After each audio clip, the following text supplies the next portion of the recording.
Thank you, Arnab. First of all, I'd like to tell Madam that the Constitution of India provides a directive principles of state policy, and those directive principles of state policy are talking to you about the governance of a country through Article 44 of the Constitution, and that is what we are discussing.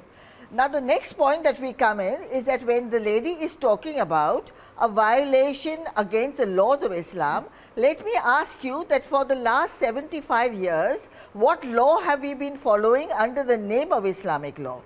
We have been following a law which has permitted the triple talaq, something that the Quran forbids. We have been following a law which gives women discriminatory rights. There is nikah halala. There are different kinds of abuses that have been piled on women. Now, the whole point is that this is not Islamic law, this is not Quranic law, and the law that was implemented is more customary law which was being practiced. Now, the point is this, that even when you talk of polygamy, in Islam, polygamy is not a permissive ordinance, that you can just go marry whatever you want and whoever you want. It was a revelation that came at the Battle of Uhud, when women were getting widowed and there was nobody to look after them. And so it was said, that you may, and it did not give you the permission. It gave you the restriction, because at that time you could marry multiple women in that culture, and multiple different kinds of relationships with women were established. But Islam stopped that, and Islam gave you a particular road to a civilization. Now, that point is that, and there is in the same surah number in Nisa, there is another verse to say that you cannot treat two women equally.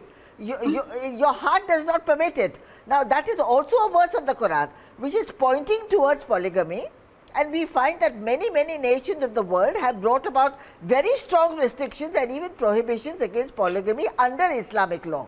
So, when we are saying that if there is any kind of fear that there is going to be, and you are going to be overcoming the law, that is not right, because what you are doing is setting the law right. Triple talaq is not permissible in Islam. And triple talaq, it was known as talaq-e-bidat, which is known as heretical, something that was unapproved, disapproved, and yet it was very practiced and it was an accepted practice. Now, when you overcome that, you are not overcoming Islamic law, you are overcoming a customary law which is wrongly placed under Islam. The Uniform Civil Code is going to give you that equality.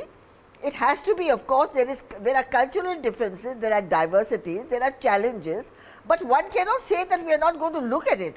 Of course, you have to look at it.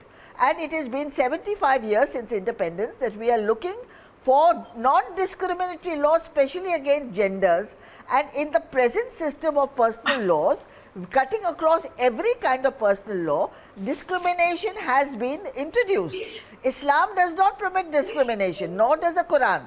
But this is not the Quran that is being practiced. It is a law that is coming to existence over the years, which is called fiqh, where human intelligence has been used.